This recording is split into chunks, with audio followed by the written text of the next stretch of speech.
Covalent bond. आज अपन covalent bond पढ़ेंगे और लुईस स्ट्रक्चर के बारे में भी जानकारी अपन लेंगे। इसमें कोवेलेंट बॉन्ड क्या होते हैं, कोवेलेंसी क्या होती है, वैलेंसी क्या होती है, लुईस डॉट स्ट्रक्चर क्या होती है, उसके बारे में आज अपन देखेंगे। तो कोवेलेंट बॉन्ड क्या होते हैं। कोवेलेंट बॉन्ड आप 10th में भी पढ़ के आए होंगे, वहाँ पर भी थोड़ा बहुत पार्ट है इसका।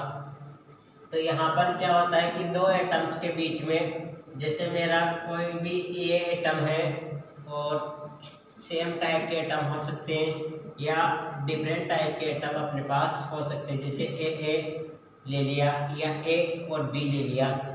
सेम टाइप के एटम्स हो सकते हैं और डिफरेंट टाइप के एटम्स हो सकते हैं। तो दो या दो से ज़्यादा एटम्स के बीच में अगर इलेक्ट्रॉन की शेयरिंग होती है, इलेक्ट्रॉन साझा होते हैं, एक एक इलेक्ट्रॉन दोनों एटम्स देते हैं, तो उससे जो बॉन्ड का फॉर्मेशन होता है, उससे जो बॉन्ड बनेगा उसको अपन बोलते हैं कोवेलेंट बॉन्ड। तो ये क्या है, इक्वल शेयरिंग है इलेक्ट्रॉन्स की। ये जितने देगा उतने ही इलेक्ट्रॉन ही देगा, कम ज़्यादा इलेक्ट्रॉन की शेयरिंग नहीं होती कि इसने तो 3 दे दिए, इसने 1 ही दिया और शेयरिंग हो गए। यहाँ पर ऐसा नहीं होता है। यहाँ पर दोनों की शेयरिंग क्या होती है, इक्वल। मतलब दोनों दो एटम अगर है तो 50-50% उनकी शेयरिंग होगी। मतलब एक इलेक्ट्रॉन नहीं देगा, एक इलेक्ट्रॉन नहीं देगा, एक इलेक्ट्रॉन नहीं देगा, एक ही। तो equal sharing of electron is known as covalent bond. उससे जो बनेगा वो कोवेलेंट बॉन्ड बनेगा। तो यहाँ पर अपन लिख सकते हैं equal sharing of electron is formation of covalent bond।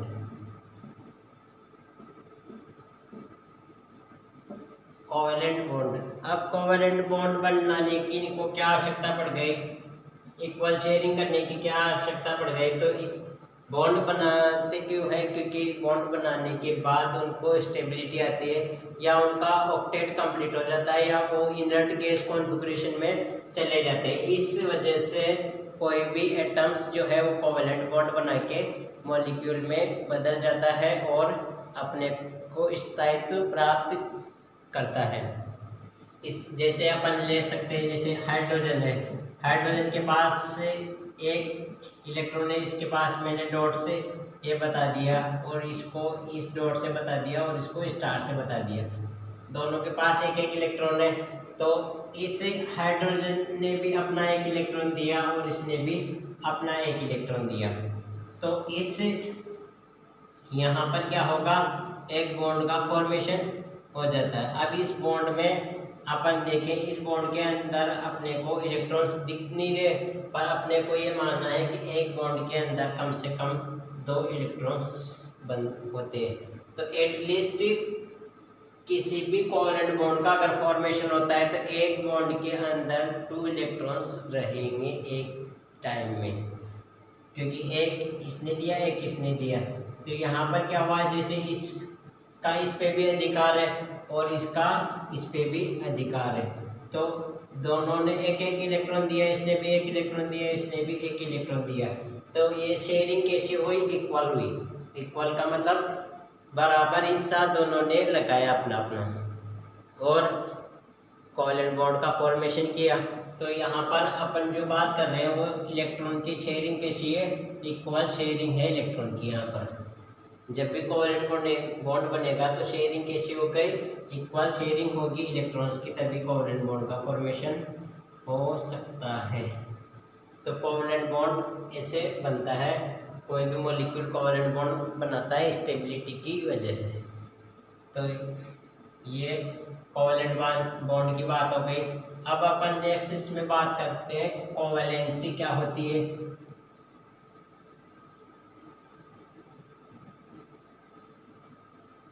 Covalency, आपको मैंने वैलेंस इलेक्ट्रॉन के बारे में पहले जानकारी दे दी है। आज मैं कोवेलेंसी बताऊंगा। 2 चीजें अपन पढ़ चुके हैं पहले, वैलेंस इलेक्ट्रॉन क्या होते हैं और वैलेंसी क्या होती है। और आज अपन पढ़ेंगे कोवैलेंसी। वैलेंसी को आज मैं और अच्छे से और बताऊंगा इसको। तो कोवैलेंसी क्या होती है कि कोई भी जो एटम है या तो उसकी ग्राउंड स्टेट में उसके पास कितने अनपेयर्ड इलेक्ट्रॉन है या एक्साइटेड स्टेट में जाने के बाद उसके पास कितने अनपेयर्ड इलेक्ट्रॉन है। तो जितने भी उसके पास total number of unpaired electron जो रहेंगे आउटर मोस्ट शेल के अंदर वो सारे के सारे कोवैलेंसी बोले जाएंगे। तो यहाँ पर अपन बोल सकते हैं total number of unpaired electron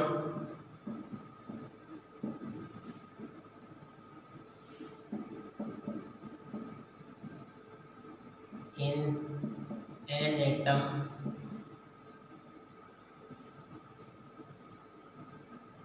on its ground state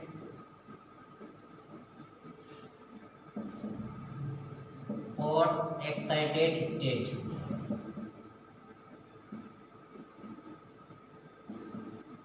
are called covalency. इसको अपन क्या बोलते हैं कोवैलेंसी। अब इसका अपन एक एग्जांपल लेते हैं, एग्जांपल से आप समझोगे इसको। जैसे मैंने ले लिया बेरिलियम, ले लिया बेरिलियम का अगर इलेक्ट्रॉनिक कॉन्फ़िगरेशन लिखे अपन तो ये 4 होता है और इसको अपन लिख सकते हैं 1s2 2s2 ये लिख सकते हैं। तो ग्राउंड बेरिलियम की ग्राउंड स्टेट में अगर मैं बात कर लूँ इसकी ग्राउंड स्टेट में अपन इलेक्ट्रॉन्स कैसे बनेंगे। तो यहाँ पर ये ले लिया मैंने और यहाँ पर पी ऑर्बिटल इसके पास वैकेंट रखा हुआ है 1s2 2s2 और 2p में 0 इलेक्ट्रॉन है। यहाँ 2 इलेक्ट्रॉन भर दिए, यहाँ पर 2 इलेक्ट्रॉन भर दिए, दो इलेक्ट्रॉन दोनों में है। फिर तो यहाँ कोवैलेंसी की बात करेंगे अपन। तो कोवैलेंसी कितनी होगी। अब यहाँ पर अपन बात कर रहे हैं total number of unpaired electron. Unpaired electron ये इंपॉर्टेंट वर्ड है यहाँ पर। Unpaired electron in an atom on it's खुद की या तो ग्राउंड स्टेट में या एक्साइटेड स्टेट में जाने के बाद उसमें क्या हो अनपेयर्ड इलेक्ट्रॉन होने चाहिए। पर यहाँ पर ग्राउंड स्टेट में क्या है अनपेयर्ड इलेक्ट्रॉन कहीं दिख नहीं रहे अपने को, दोनों ये भी पेयरिंग में है और ये भी पेयरिंग में है। तो यहाँ कोवैलेंसी क्या रहेगी इसकी 0, कोवैलेंसी उसकी हो जाएगी 0। अब इस बेरिलियम को अपन एक्साइटेड स्टेट में ले जाते हैं। एक्साइटेड स्टेट का मतलब होता है इलेक्ट्रॉन को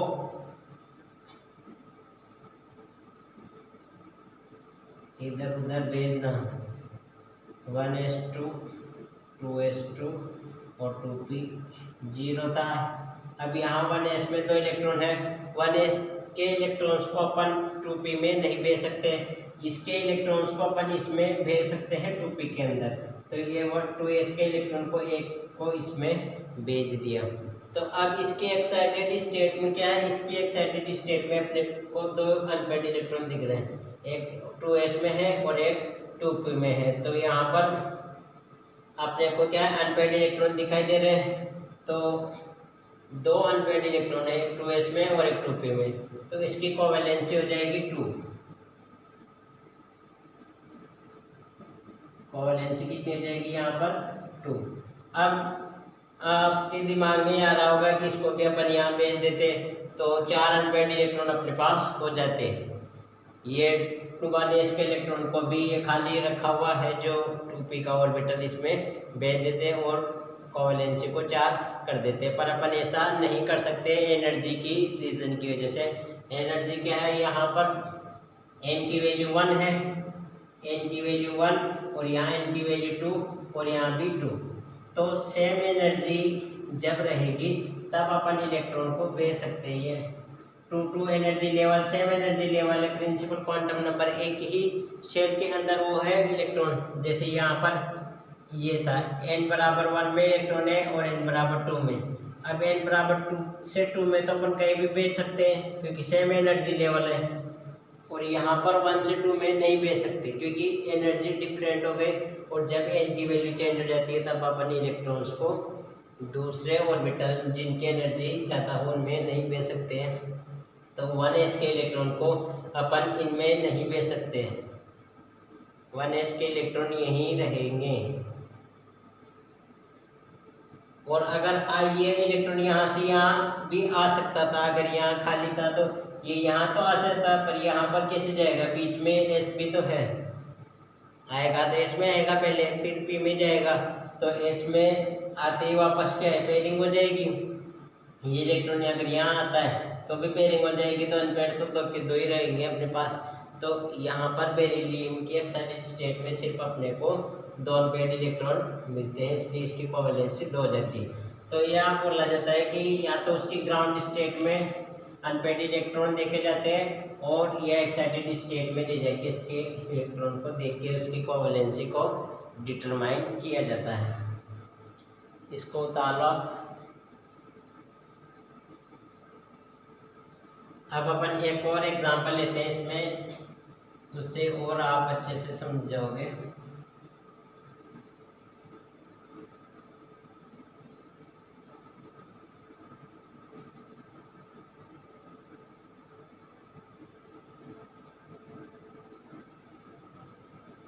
कार्बन का एग्जांपल लेते हैं अपन, एक कार्बन ले लिया मैंने। कार्बन की जेड अगर देखें तो कार्बन 6 पे आता है, और इसमें इलेक्ट्रॉन होते हैं 1s2, 2s2 और 2p2। ये इसका इलेक्ट्रॉनिक कॉन्फ़िगरेशन है कार्बन का।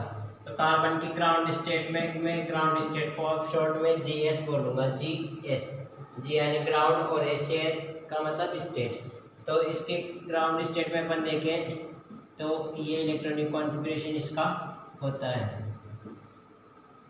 यहाँ 2 इलेक्ट्रॉन 1s2 में 2 इलेक्ट्रॉन, 2s और ये 2p, 2s में भी 2 इलेक्ट्रॉन और 2p में 2 इलेक्ट्रॉन है। तो 2 इलेक्ट्रॉन अपन 1 1 भरेंगे, पहले से ही पेयरिंग अपने को नहीं करनी है, क्योंकि हुंड्स रूल मैक्सिमम मल्टीप्लिसिटी जो रूल है वो फॉलो करना पड़ेगा। हुंड्स रूल के अकॉर्डिंग अपन पहले एक एक इलेक्ट्रॉन भरेंगे। अगर 3 सीट खाली है तो पहले एक एक सीट पे सब बैठेगा, उसके बाद उन पे डबल होंगे। ऐसा नहीं कि पहली सीट पे 2 आदमी जाके बैठ गए और 2 सीटें खाली रखी है। तो यहाँ पर पहले एक एक को अपन रखेंगे। ये हो गया। तो इसके कोवेलेंसी की अगर बात करें अपन, तो कोवेलेंसी कार्बन की ग्राउंड स्टेट में अपने को कितने अनपेयर्ड इलेक्ट्रॉन दिख रहे हैं, एक अनपेयर्ड इलेक्ट्रॉन ये है और एक अनपेयर्ड इलेक्ट्रॉन ये है। यहाँ पर तो दोनों पेयरिंग में है, ये पेयर है और ये भी पेयर है, जोड़ा है। तो अब यहाँ अनपेयर्ड इलेक्ट्रॉन कितने हैं, 2। तो इसकी ग्राउंड स्टेट में कार्बन की ग्राउंड स्टेट में इसकी कोवेलेंसी होती है 2। और कार्बन को अगर एक्साइटेड स्टेट में अपन देखें, इसको शॉर्ट में अपन भी बाद में ES बोलेंगे, ई एक्साइटेड स्टेट ऑफ कार्बन। तो यहाँ पर अगर इसकी को वापस में इलेक्ट्रॉन को फिल करके देखते हैं अपन, 1s 2s और ये 2p। तो ये 2 इलेक्ट्रॉन भर दिए। अब ये जो 2 इलेक्ट्रॉन यहाँ पर मैंने भर दिए, ये भी भर दिए। अब यहाँ क्या होगा, 2s ये भी सेम एनर्जी और ये भी सेम एनर्जी, n की प्रिंसिपल क्वांटम नंबर इनकी क्या है, सेम। यहाँ पर n 1 है, यहाँ पर 2 है और यहाँ पर 2 है। तो सेम प्रिंसिपल क्वांटम नंबर वाले इलेक्ट्रॉन क्या होते हैं, एक्साइटेड हो सकते हैं, और जहाँ उनको खाली जगह दिख रही है वो वहाँ जा सकते हैं।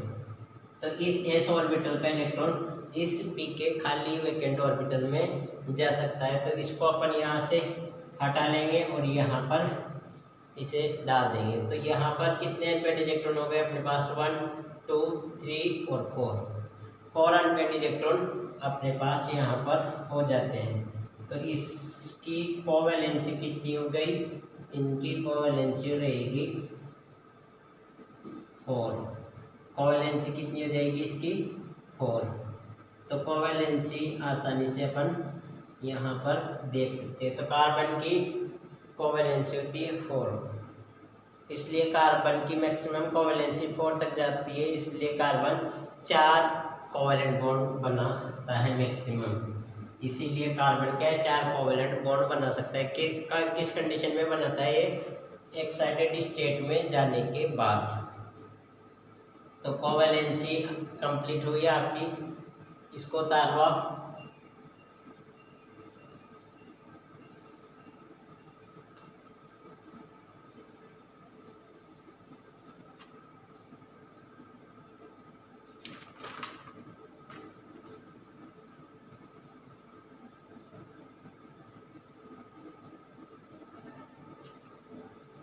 अब अपन बात करते हैं वैलेंसी की। वैलेंसी जो टर्म्स अपन ने पहले भी इसको देखा है कि पहले भी इसको पढ़ा है अपन ने, आज और इसको अच्छे से एक बार में ट्रिक बता देता हूँ आपको, और उस ट्रिक से आपको फिर कोई टेंशन नहीं रहेगी, आराम से याद रह जाएगी चीज़ें। वैलेंसी क्या होती है? वैलेंसी के बारे में अपन पहले भी लिख चुके हैं कि कंबाइनिंग कैपेसिटी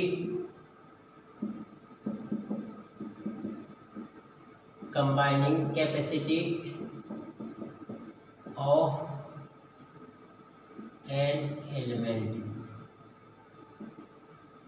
कोई भी जो एलिमेंट होता है उसकी कंबाइनिंग मतलब उसकी जुड़ने की क्षमता कितनी है, वो होती है वैलेंसी। तो वैलेंसी कैसे डिटरमाइन करते हैं अपन? जैसे फर्स्ट ग्रुप, सेकंड ग्रुप, अपन ने ये ले लिया, third, fourth, fifth, sixth, seven और ये 8।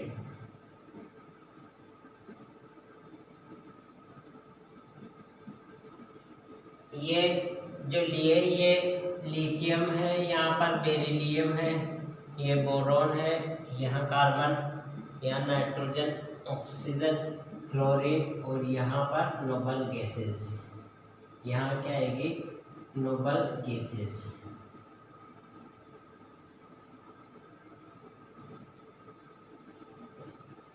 एट्थ जो ग्रुप है इसको अपन जीरो ग्रुप भी बोलते हैं और नोबल गैसेस ग्रुप भी बोला जाता है इसको। जीरो ग्रुप या नोबल गैसेस या इनर्ट गैसेस या 18 ग्रुप कोई सा भी अपन बोल सकते हैं। तो ये जो ग्रुप नंबर है ये क्या है? 1 2 3 वाले हैं, ये दूसरे रोमन लेटर वाले। तो यहाँ पर क्या होगा, अपन इनकी जो वैलेंसी ली अपने को पता नहीं कार्बन की वैलेंसी कितनी है, तो इन कार्बन की वैलेंसी कितनी है तो अपने निकालने बैठेंगे कि कितनी वैलेंसी इसकी आ रही है, तो उससे टाइम लग जाएगा अपने को। तो यहाँ पर इतना याद रखना कि जो भी ग्रुप नंबर है इनका वैलेंसी इनकी क्या रहेगी, वैलेंसी इक्वल रहेगी इनके ग्रुप नंबर के।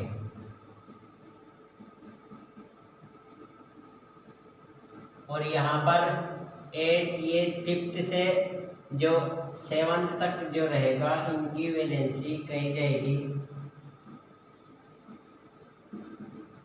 8 माइनस ग्रुप नंबर। 8 में से अपन क्या घटा देंगे इनके ग्रुप नंबर। जैसे मुझे नाइट्रोजन की वैलेंसी चेक करनी है तो यहाँ पर 8 है और इसके ग्रुप नंबर कितने हैं 5th। तो जैसे इसकी वैलेंसी मुझे देखनी है तो 8 माइनस 5th, तो नाइट्रोजन की वैलेंसी आ जाएगी 3। तो नाइट्रोजन क्या है 3, मैक्सिमम 3 से जुड़ सकता है, और 4 से जुड़ेगा तो प्लस आएगा, और 3 से कम पे जुड़ेगा तो माइनस आ जाता है। तो उससे अपने को पता चल जाएगा कि कौन सा एलिमेंट कितनी कैपेसिटी रखता है जुड़ने की।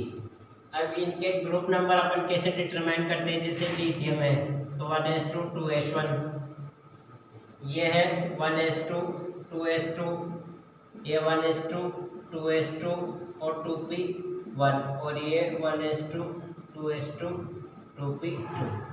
तो ग्रुप नंबर अपन कैसे डिटरमाइन करते हैं पहले भी बता रखा है आपको। जो भी इनके आउटरमोस्ट शेल में जो इलेक्ट्रॉन, जैसे यहाँ पर आउटरमोस्ट शेल में 1 इलेक्ट्रॉन है तो ये इसका ग्रुप नंबर है, और इसके आउटरमोस्ट शेल में 2 इलेक्ट्रॉन है, तो ये इसका ग्रुप नंबर है।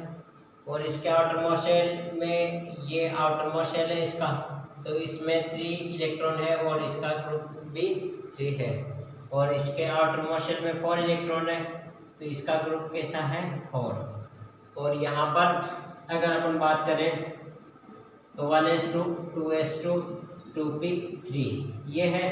तो इसका ग्रुप नंबर कैसे डिटरमाइन कर रहे हैं अपन, ये 2 और ये 3 सेम एन वाली अपन लेते हैं, जिनकी क्या है एन की वैल्यू समान हो, वो आउटरमोस्ट सेल बोला जाता है। तो आउटरमोस्ट सेल यहाँ पर ये है और आउटरमोस्ट सेल में 5 इलेक्ट्रॉन है, तो इसका ग्रुप नंबर कितना है 5 है। तो ग्रुप नंबर भी अपन इलेक्ट्रॉनिक कॉन्फ़िगरेशन से अपने को ये भी बतानी है वो किस ग्रुप का है।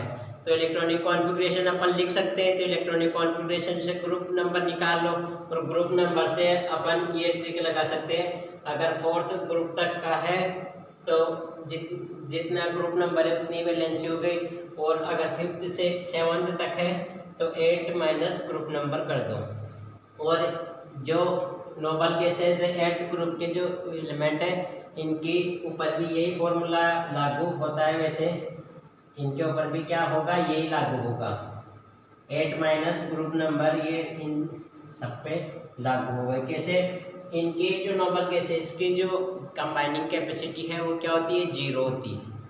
कंबाइनिंग कैपेसिटी 8th ग्रुप की या नोबल गैसेज की क्या होती है 0 होती है। तो इनको अपन डायरेक्टली दिमाग में रख सकते हैं कि इनकी 0 होती है। 0 क्यों होती है, क्योंकि ये स्थायित्व को पहले ही प्राप्त कर चुके हैं, स्टेबिलिटी आ जाती है, इनर्ट गैस कॉन्फ़िगरेशन है, फुलफिल्ड ऑर्बिटल है, तो किसी से जुड़ने की ये टेंडेंसी नहीं रखते हैं। क्यों जुड़ेंगे, जब इनके पास पहले से इलेक्ट्रॉन कंप्लीट इनके भरे हुए हैं।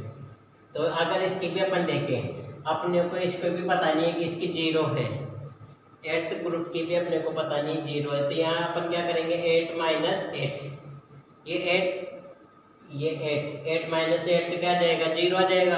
तो अपने को पता चल जाएगा कि 8th ग्रुप की जो वैलेंसी रहेगी वो क्या रहेगी 0 रहेगी, नोबल गैसेस की वैलेंसी क्या रहेगी 0 रहेगी। तो वैलेंसी निकालने का ये फॉर्मूला है और कितने से जुड़ सकता है ये भी अपने को पता चल जाएगा। ग्रुप नंबर भी निकालना अपने को आ गया। और यहाँ जो ये देते हैं ये पीरियड को बताता है, ये सेकंड पीरियड का एलिमेंट है। तो यहाँ जो प्रिंसिपल क्वांटम नंबर जो वैल्यू है वो क्या बताती है, प्रिंसिपल क्वांटम नंबर पीरियड को बताती है। तालो